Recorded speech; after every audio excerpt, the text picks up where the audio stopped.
Welcome back, and we're moving into now our first segment for the morning. Now, this is a conversation that will be held with the Minister of Labor and his CEO, and they'll be sharing with us their plans for the ministry and Ministry of Works, and of course, works that is being done. The ministry and works that are being done at this particular time.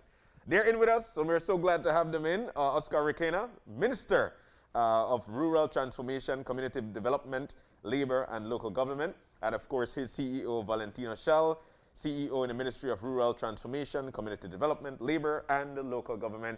Gentlemen, it's nice to have you in. Good morning. Good morning. It's a pleasure to be here. Thank you for having us. Thank you very much. So, jump on into it. I mean, following the elections last year, we're not far away from that, not even, 5-6 months out.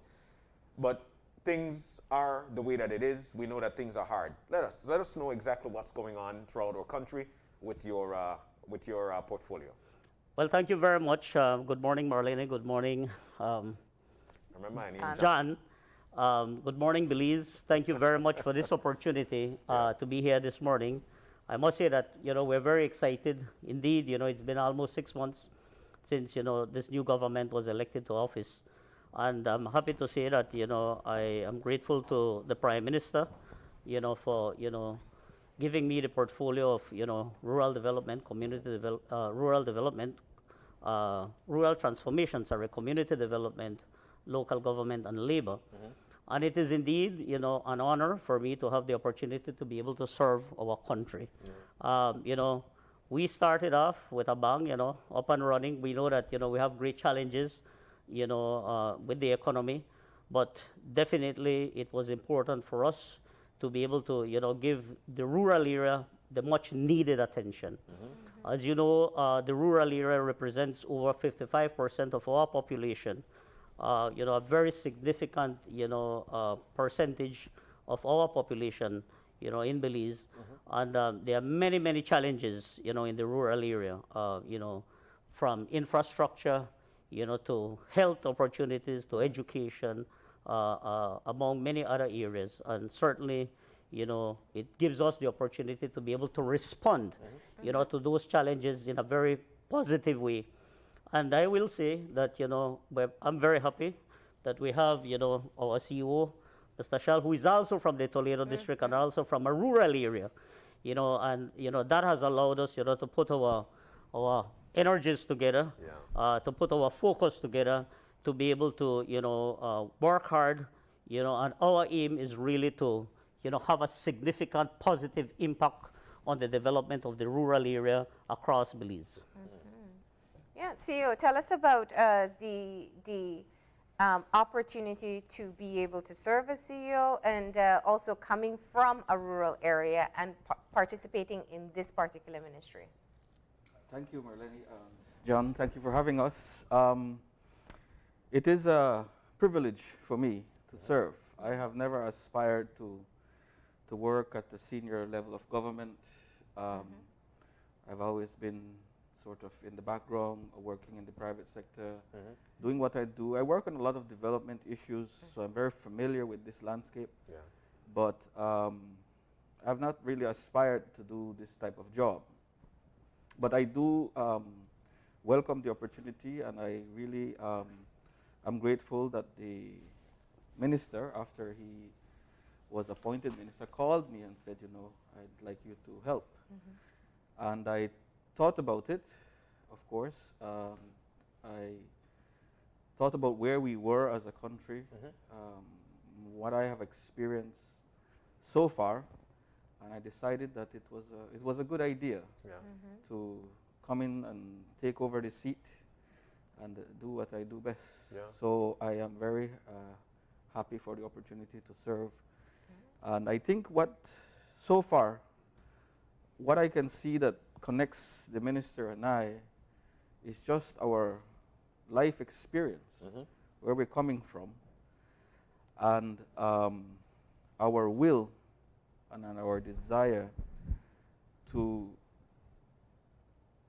give others opportunities that they have not had the chance to have or have been denied that opportunity. And so that's really what drives us. We want, because you see a lot of injustice in society.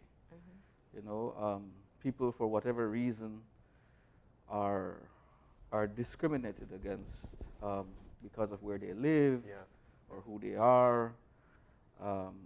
You know, we have seen people mistreated, and that's not the way you're supposed to run a government. You're not supposed to. You're supposed to try to make life better for people. And so that's kind of what the common thread that the minister and I share, the common value that we share. We are intent on making life better for people. Well, I mean, you have such a vast portfolio. Oh, There's yes. so much to discuss this morning, and I want to dive into what is the hot topic for today, and that is looking at the ongoing dispute between the unions and government. Let me just get your perspective as to how you feel the current situation or the current unfolding is taking place. Well, Marlene, I must say that, you know, the Constitution, and certainly under, you know, the ILO conventions that, you know, Belize has ratified, you know, our teachers and our public servants are well within their right, you know, to be able to, you know, participate in, the, you know, whatever activities they may see fit, you know, be it demonstrations, be it strikes, you know, that is well within their right. You know, for us at the Ministry of, you know, Labor, we recognize that, you know, it is very important that, you know, we build this tripartite relationship that we have. Very important, you know, government, employers, employees. And within that context, we have rights and responsibilities. You know, so obviously, you know, our public servants, our teachers are well within their rights. You know, what I can say to you is that, you know, as a government, you know, we have been involved in, you know, very intense, you know, discussions, you know, with our teachers, with our public servants, you know, through their union leaders. You know, for them to, you know, understand and have a better appreciation of where our country is in relation to the economic situation. You know, it is no secret. I mean, our Prime Minister and, you know, our government has made it absolutely clear to the nation that, you know, our country finds itself in a very difficult economic situation. And as such, you know, we have to make some very difficult decisions. You know, the Prime Minister has gone on record, and, you know, we are on record to say that, you know, we do not find any joy, we do not find any pleasure in, you know, having to, you know, cut teachers and public servants' salaries just 5 months after we got into government. But it is a reality that we are faced with. And, you know, as a responsible government, we have to look at the future. We have to make some tough decisions. It's either we fix it now or down the road, in the very near future, we are going to crash. And this is the conversation that, you know, we are having with our teachers and our public servants, with our partners in development. And we're hoping that, you know, we have seen, you know, the teachers and the public servants express how they feel. You know, they have, you know, voiced concerns, other concerns, other than just salary, you know, the whole issue of good governance and so on. And I must say that, you know, as a government, we have made many concessions. You know, we have agreed. In fact, you know, some of the reforms, you know, good governance reforms were all part of our Plan Belize manifesto.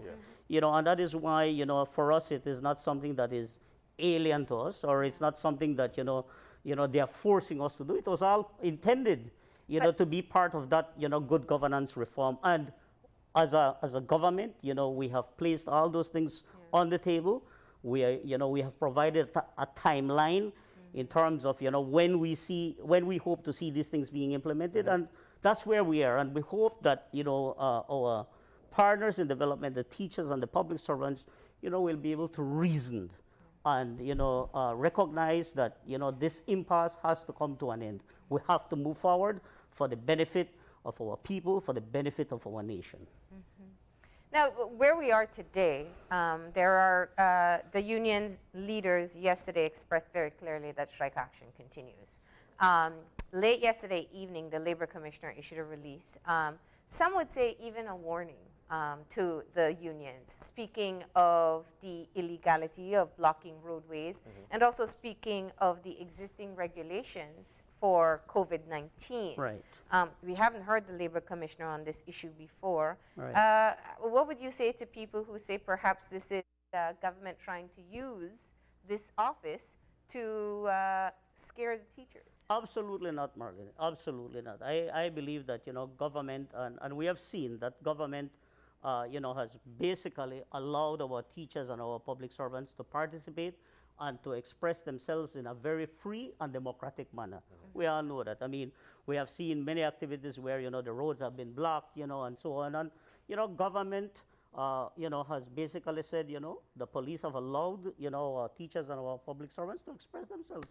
But I believe that, the truth of the matter is that, the general public, also has some serious concerns.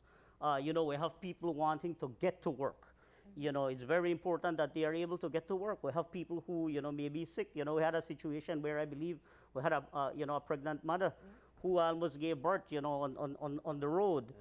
So these are serious concerns. And whilst we understand and appreciate the concerns that our public servants and teachers have, government has a responsibility to overall look at the welfare and the best interest of everybody. And it is in that context that, our Labor Commissioner, sent out that release basically saying, you are well within your right, but at the same time, we cannot, continue to have, our highways and our roads being blocked, and particularly the whole issue of, COVID-19, where we have seen that, there have been huge congregations, no social distancing, and it is cause for concern.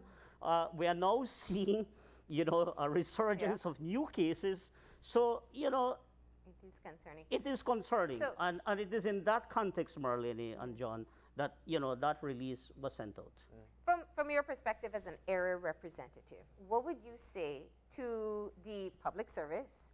What would you say to the teachers who work in rural villages that we have documented here in the media that have one of the most challenging tasks, even getting to the schools?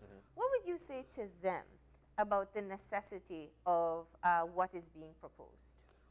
Marlene, I come from an education background. I was an educator for many years. So I fully understand and appreciate the issues and the concerns, the realities, the challenges that our educators live. I will not for any 1 second downplay that. Our teachers work hard, they sacrifice hard, they give a lot of their time and their resources, in the process of educating our children. But I want to say to them, development involves everybody. Our country needs all of us. And the reality is that, we cannot make blood out of stone. We are living in some very serious economic times, and we have to make those sacrifices. Yeah. Yes, there is the need, for governance reform. We have committed to do that. We are going to do that. And my message to them is, let reason prevail. Let us come together. Let us work together for the best interest and the benefit of our country and our people. I would go as far as to tell you that I think that would be the same messages from the unions. And GOB went out on a limb last week to say, what, this is basically our last time to have a sit down. Right. Are we still at that particular point, or will there be something else coming in the future? Well, negotiations, are always ongoing. There's always the need, for continued discussion. And I have to say, I am of the view that, government has made all the necessary concessions. I mean, the teachers and the public service started off initially with the whole issue of the 10%. Then they went on to the issue of good governance. We have looked at all of those areas. So I believe that the time has come that, we need to, let reason prevail and let us move forward.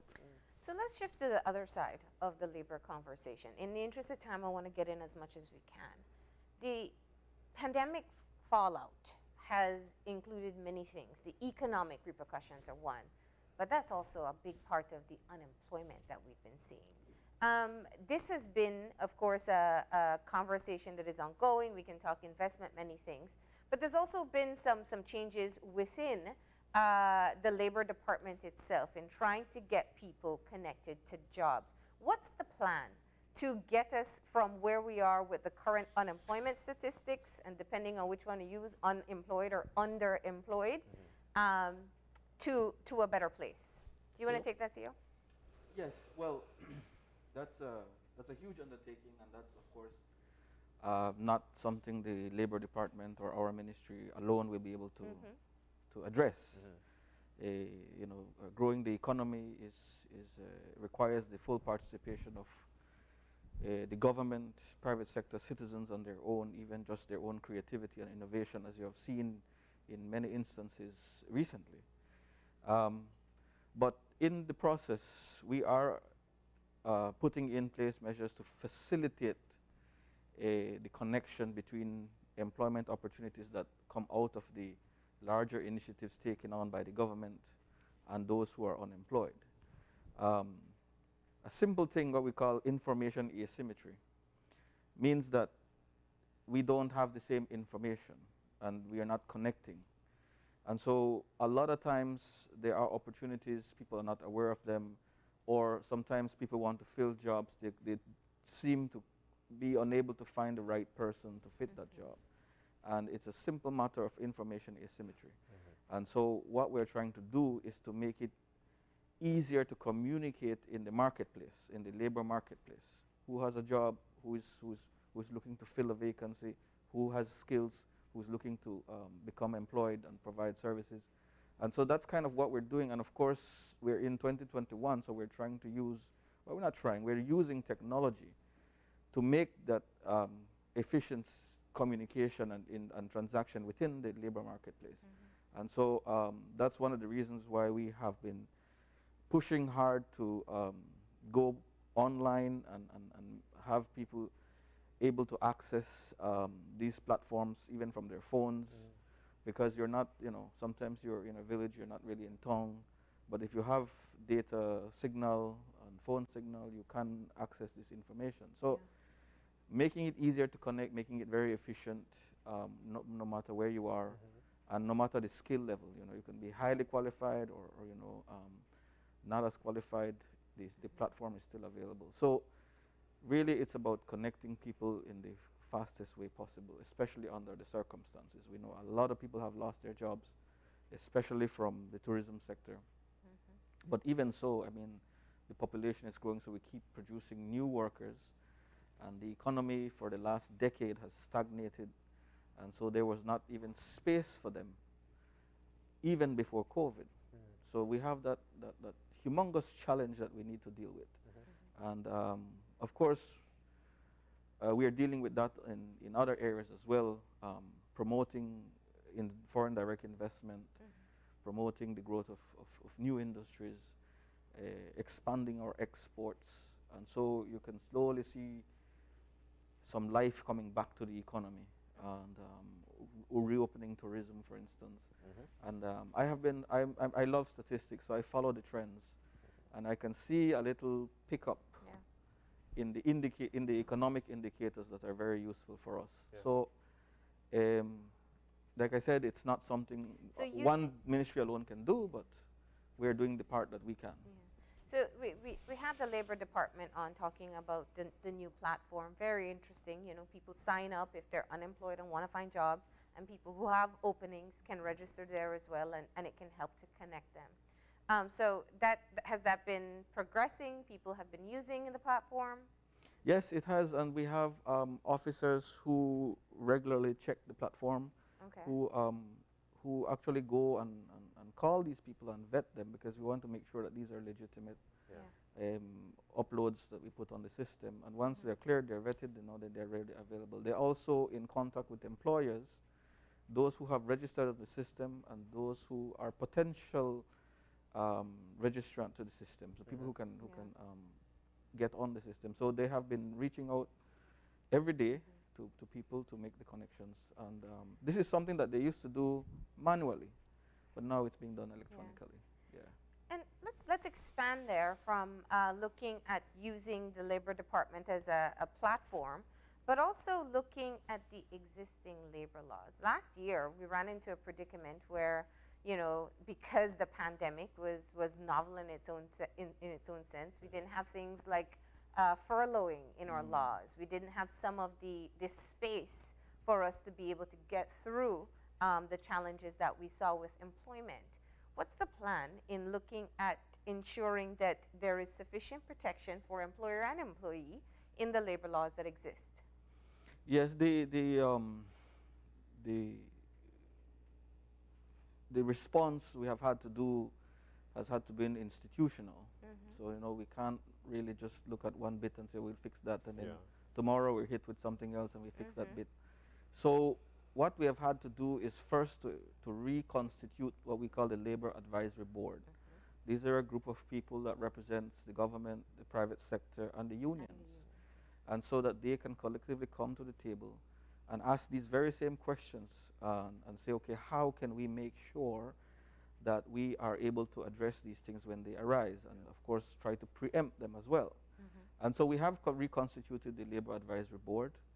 I think we have very good people on the board, and they have now started meeting. I think they're on their third meeting, and this is one of the main things on their agenda, because it is from that consultative process that then they will make recommendations to the minister for us then to take to cabinet to make those changes. So there is a process to it. I mean, I wish I could just sit down and look at the law and scribble on it and make the changes myself. But you're going to be guided by the advisory council. But there is a body in place that assists with that. So we have put that in place now, and they are working, and I'm very happy to see that they have been discussing these issues. But on top of that, one of our items on our agenda when we came into the ministry is to reform the law, revise the law itself, the Labor Act that is currently in place, not just to address the issue, you know, like with the ongoing challenges that COVID has brought, but in general. I mean, is this law something that needs to be updated? Yeah. We look at, because we need to protect workers, for instance. Yeah. We look at some of the penalties in the law. They're so meager that it provides no real protection. Right? You can violate the law and you just pay and you go about your business. And that's not the intent of the Labor Act. You know, we need to protect the workers as we do the employers. And so those are some of the things. And so I have asked the Labor Advisory Board to put that on their agenda as well, to review the law so that we can... penalties. Well, the penalties too, but there are other aspects as well that needs to be looked at. So they're taking care of that.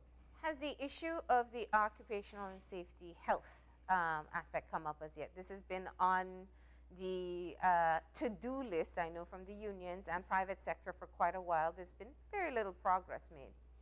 Yes. You know, we're in office about 5-6 months, going 6 months now.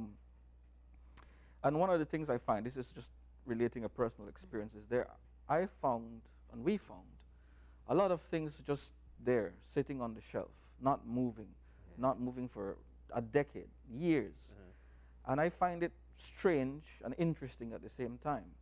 I mean, what's the point of having a government? What's the point of having a ministry and a department whose job and responsibility is to deal with these things, and just leave these things on the shelf? And so we have pushed through a lot of things that have just been sitting there. For instance, reports to the International Labour Organization since 1990, I think. And we just last week, the cabinet approved it. This week yesterday I signed a letter we're sending off to the ILO, bringing us up to date with the ILO. Wow. I mean, we have not been up to date with them, and they sent me a letter saying, you know, this is not good. You need to bring us up to date. And so we acted immediately. So that is what we found, is that there is just stagnation in the public service, in how we are dealing with issues that affects the population and the citizens. And so we have moved then to deal with these things. And again, this is something that is on the agenda for the Labor Advisory Board. Now, like, what are we going to do about it? And tell me what we need to do. I will tell the minister what we need to do, and we will move ahead. Because occupational health and safety is extremely important. Extremely important for workers, extremely important for the economy. But also costly for employers. Well, I mean, this is the thing, right? But this is the thing. I mean, if you can look at it like that. Yeah. But I think we need to go beyond that. I mean, if you spend $100 now on safety equipment, for instance, or improving the work site to prevent accidents, then you don't have any liability later on if somebody gets real hurt, bad hurt, or if they die. I mean, what is the cost to you now? What is the cost going to be? So, and it is I think unfortunate when you think of accidents, like remember the one in Civic Center, you know, people falling from scaffolding. Yeah, and people losing their lives. That's the only time we really get to this conversation. No, but I mean, like, I have been, before going into this job, I've been working with institutions like the World Bank where occupational health and safety is extremely important to them in their projects. And so they require beneficiary governments, like the government of Belize, to put these things in place. So we have these things in place de facto because the bank, the World Bank, for instance, because they're giving us money or lending us money.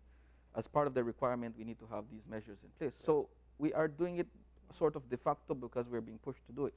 And so it doesn't have to be that way. I mean, there are very good standards out there. We know what we need to do. We need to make sure workers are safe on the job, not exposed to harmful effects of whatever they're dealing with. But there must be a buy-in process with the employers, because if Marlene had mentioned it, I mean, it comes as an expense. But at the same time, what you're saying as well is that if you spend that 100 now, you save a lot more. You look, I mean, I have supervised large projects, and you go and you see workers cutting steel without safety goggles. A simple thing. I mean, that people have lost their eyes, limbs from those things. And I think that part of the problem is that workers have not filed lawsuits against the employers for these things. But if they did, it would cost the employers quite a bit of money, and then they realize, you know what, it's cheaper to pay for our safety goggles than have to pay $100,000 because this person got hurt because I failed to protect this worker. So I think we need to be serious here. I mean, you as a company, you as the employer, how can you expect people to work for you and not protect them and give them basic protection? I think that is very irresponsible. Let's shift now to another issue. As I said, I know there's a lot that we got to cover, and I'm going to get this one directly to you, Minister, because of the political ramifications of the campaign leading into the election was to raise the minimum wage. Right. Well, definitely, Marlene, you know, that was a commitment that we made on the Plan Belize, and I can say to you that work is underway. You know, we have established, you know, a working committee, you know, to study, you know, the whole issue of, you know, the minimum wage and, you know, the proposals that we have made. You know, it is something that we have to look at. You know, when you talk to the man or the woman on the street, you're going to hear, you know, from them, you know, the challenges, you know, that they have in just, you know, meeting their daily expenses, you know, their salary is, you know, insufficient, you know, they cannot, you know, make ends meet. So that is definitely, you know, a discussion, you know, that, you know, we have to look at. We have to put in place, you know, the necessary, you know, mechanisms. You know, we also have to look at, you know, legislation if we have to make the necessary amendments. Those are issues that we have to deal with. But Since yes, we are dealing with it. Though, since you've been 6 months looking at the situation of labor, unemployment, the economy, do you think it's possible in 5 years? I believe so, Marlene. You know, we are going through some very difficult times right now. I mean, you know, it's not easy, but it is something that, you know, we made a commitment to. And, you know, we have to look at it because the truth of the matter is that, you know, we have to always be working hard towards making life better for our people. That's what we have to do. You know, with respect to rural transformation, or actually, you know, trying to get it very progressive. You did mention that 55% of our country is based rural. We noticed that one of the things to notice is actually with the vibrancy of agriculture that's going on at this particular point. What's the union there between rural transformation and the Ministry of Agriculture in trying to get these lives progressed? You know, a very good question, John. And, you know, we always, you know, in our discussions with C.E.O. and our partners in development, we always say that, when you look at rural development, it has to be a multifaceted approach. I mean, it involves everything. Rural development encompasses, as I said earlier, the economy, health, education, infrastructure, public utilities, everything. You understand me? So, and there is great opportunity. I must say that if you have observed, my colleague, Minister Mai, as the Minister of Agriculture, has hit the ground running. We have seen that, he is very serious about, revamping, agriculture in this country. We have seen him, actually getting out into the rural area and, putting a lot of emphasis, but not only the rural area, because there is also discussion about, urban gardening, and, also promoting agriculture. So I think, it's looking at it from, a national perspective and, putting in place the necessary, policies, strategies to promote agriculture. Agriculture, plays a very significant role in growing this economy. There is no doubt. We need to ensure food sustainability. That is a challenge right now in the context of this pandemic. Food prices are going up. So we need to look at that. We need to look at how, we can, ensure that our people can grow their food in a sustainable manner. And, also be able to look at the opportunity to be able not only to feed their families, but also as an opportunity to be able to generate income, and improve their livelihoods. That is very important. Belize is blessed with, fertile soils, good land, so I believe that what has to be done is that, we have to put in place the necessary, as I said, the necessary, policies, structures, support to help our farmers. Take, for instance, in the Toledo district or even across Belize, what farmers want. They want to ensure that if they are going to produce, that they can access their farms. That when they have their produce, that they can bring out their produce. So we need to ensure that we have appropriate, roads, that we have in place the necessary infrastructure. Farmers also want to ensure that, they have, adequate markets that are going to be able to pay them, a fair price. So there are great opportunities out there. I come from, an agricultural background, so I definitely have, an agricultural bias. I believe that that is the way to go, and I believe that we are going to see significant changes in this 5 years. Take, for instance, in the Toledo district, in our 5 months in government, we have already, had meetings with our farmers in the Toledo district. We are, revamping, reorganizing, getting, the marketing board to be able to say to our farmers, we are going to, buy the rice. They are providing the seeds. So right now our farmers are getting ready to plant, so we want them to produce. We also have farmers, who are also getting into cardamom, into pepitos, into beans and corn. So these are the things that we are seeing. We are seeing in other parts of the country where our farmers are getting into, vegetables, into cattle production, into sheep and other livestock. So there are great opportunities. I believe that as a country, we can look at, one, feeding ourselves, 2, excess to be able to export. Guatemala has 17 million people that we need to feed. Here is a great opportunity. We also have CARICOM, where, we need to tap into that market and ensure that we get our products out there. And that is why I am happy to say that, I was very elated when I heard that, we now have, Belizean chicken. You understand me? Belizean, ice cream, Western dairy products actually getting into the CARICOM market. That is wonderful for us. That is going to create great economic opportunities for our people. Let's stick on the topic of rural transformation, and I want to ask you this question from a different perspective. You said 55% of the population lives in a rural area, but it is the most underrepresented group. You know that. You sat in the opposition seat for a long time with thousands of people, who had supported you. Yes. Redistricting was an issue moving into the election. What are your thoughts on that today, especially seeing, having been on the opposite side where your people, the thousands of constituents that you had, couldn't be served, and smaller constituencies who had been able to secure a seat did get the attention that they needed? Absolutely, Marlene. There is the need for reform. There is the need for redistricting. I mean, I sit here this morning. I represent 28 villages. 28 villages, covering a span of about almost 100 miles. So it's not easy. Now compare that to Fort George, for example, or Mesopotamia, where you can walk that, in 3-4 hours. Or You know, your for me- colleague, Minister Ferguson. Right. Minister Ferguson has almost 10,000 Large. voters. You understand me? Yeah. So it's definitely a challenge for me as a representative, coming from the rural area, to be able to, to reach out to all these communities in a timely manner, but not only to be able to reach out, but also to be able to service, their needs. You understand? It's a very difficult task.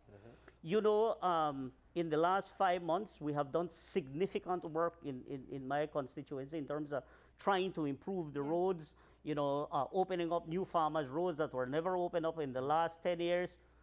But we have only been able to do about 12 to 15 communities. I still have a lot more that are waiting. Yeah. You understand me? And that is the challenge. So to go back to the question of whether we need to redistrict, yes, we need to do that. There is, I believe that there is the need to create, a greater balance, because at the end of the day, we need to ensure that our people have appropriate and adequate representation, at the highest level.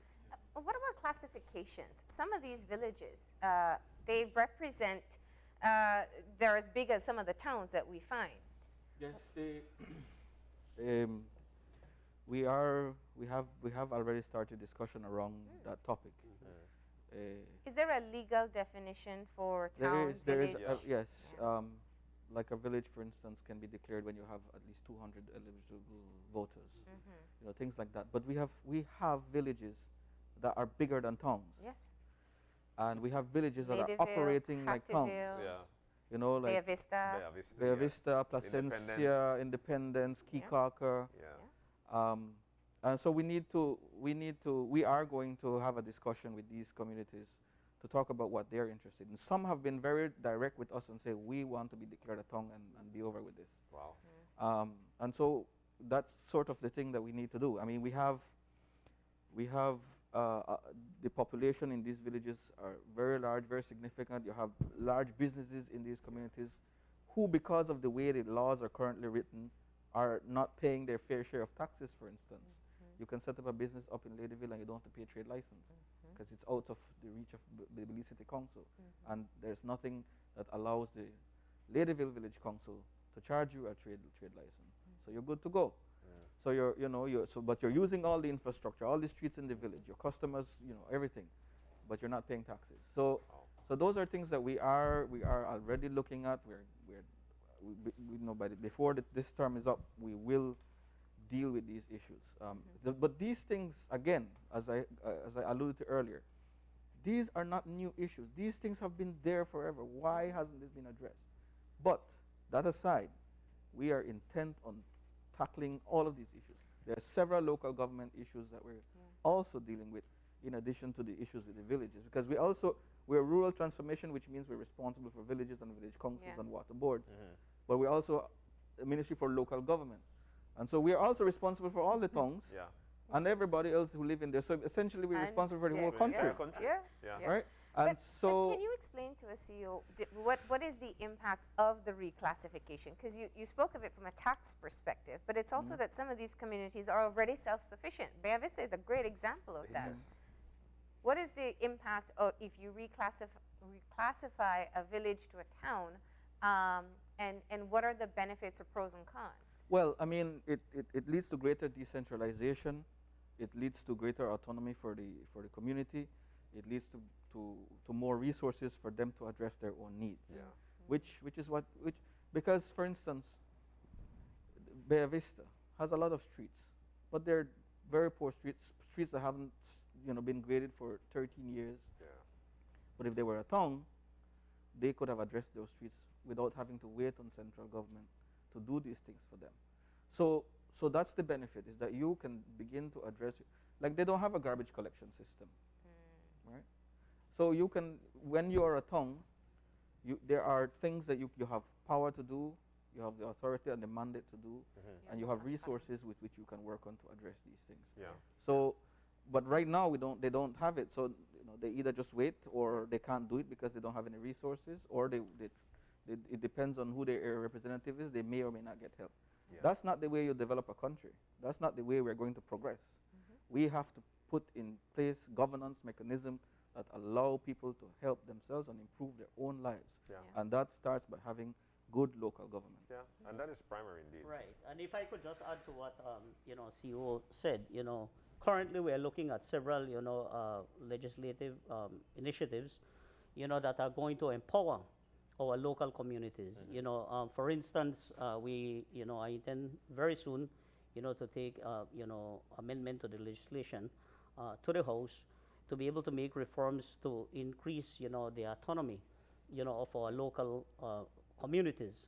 For instance, we're looking at where village councils would be able to collect trade licenses.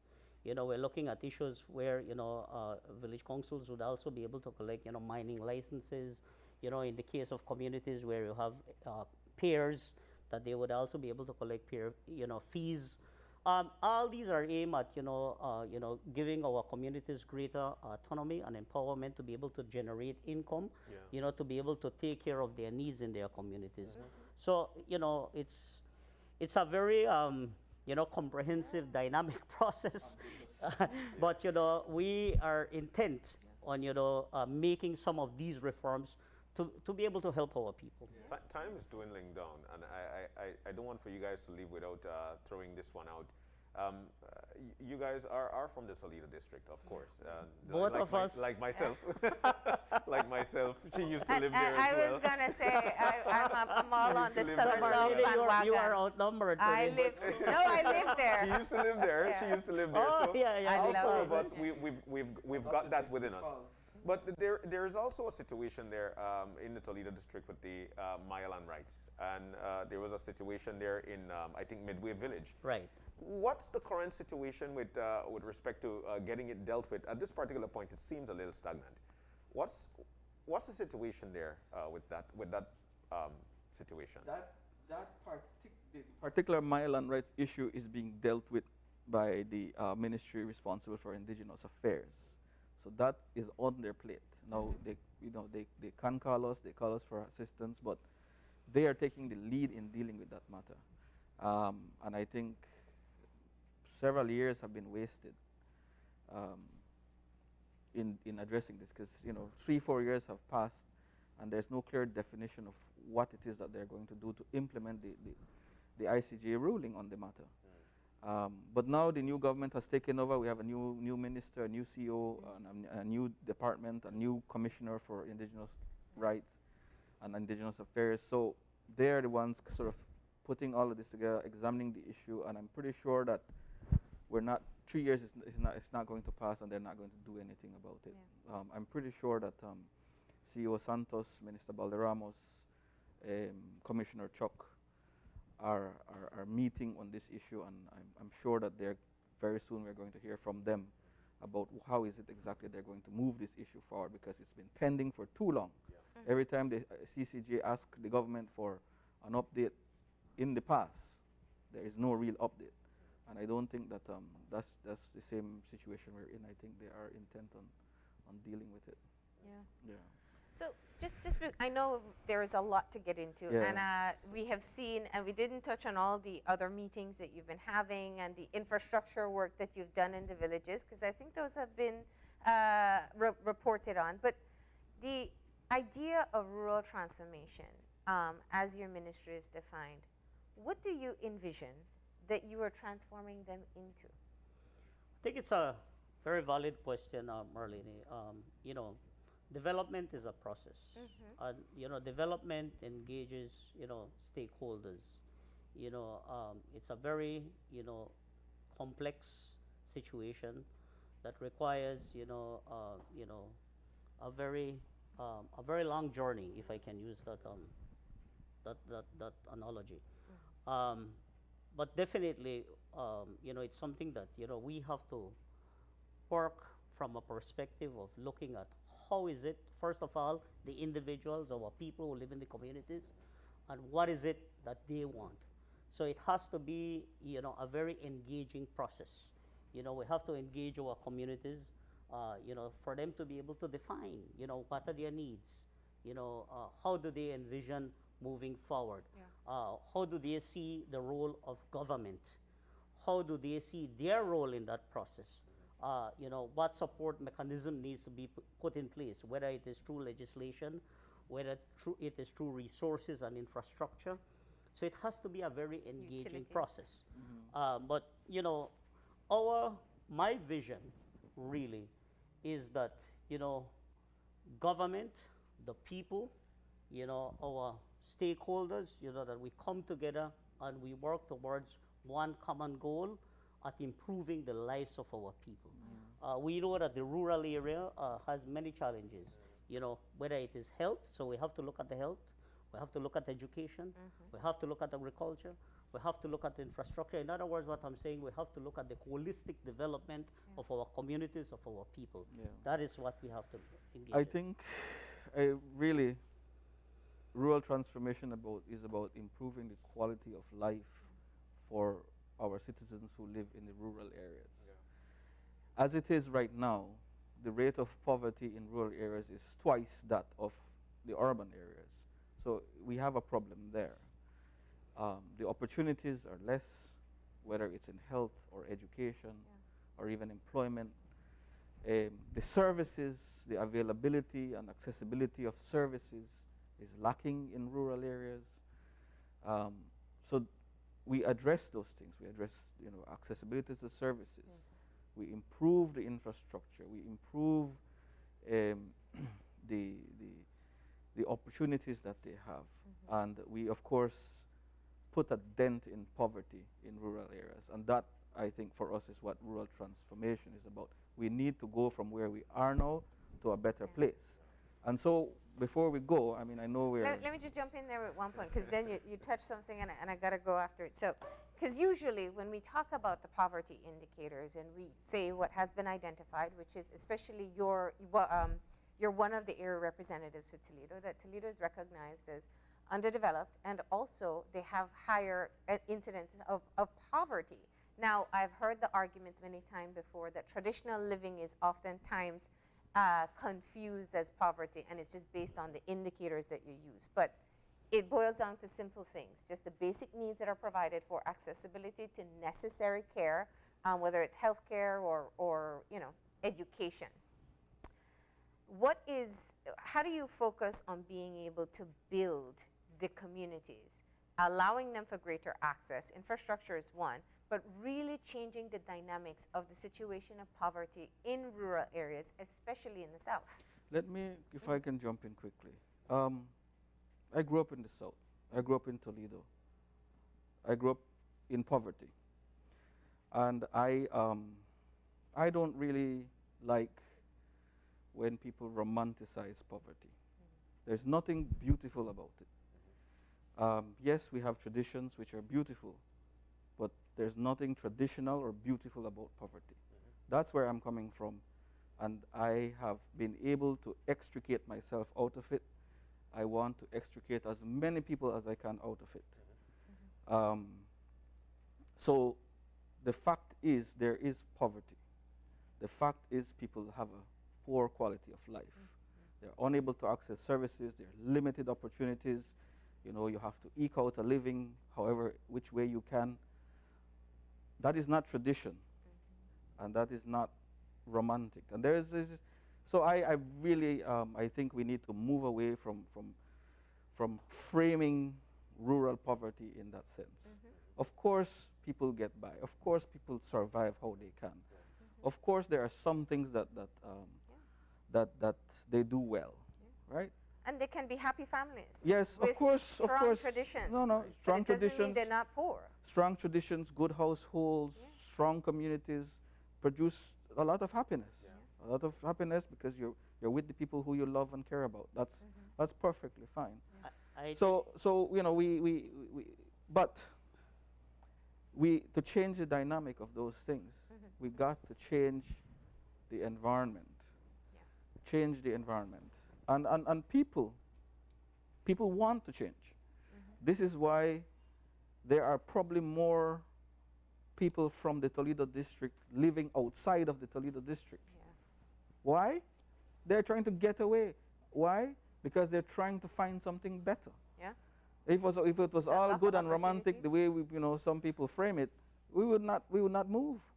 But there are a lot of people, and so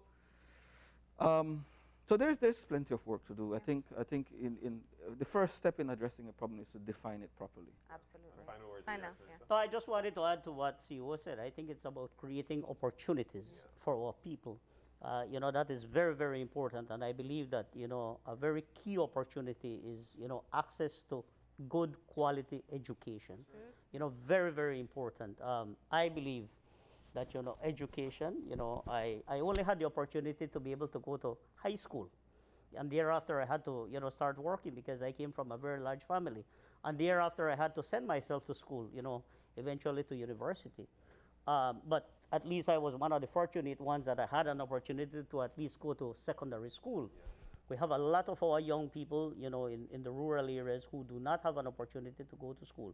And those are the areas that we need to change. We need to create greater educational opportunities for our young people, because I personally believe, I'm convinced that one way out of poverty is through education.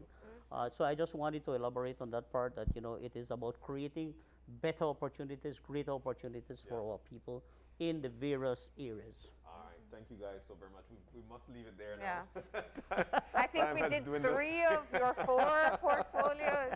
It's a big one, and I think people don't realize that. But thank you for taking the time to come in. Thank you. Thank you very much, too. All right. It's a pleasure to be here. Thank you for having us. All right, we need to take a break. And when we come back, we'll be joined by the Executive Director of the National Aging Council to talk to us about how COVID actually affected our elderly. So we'll do that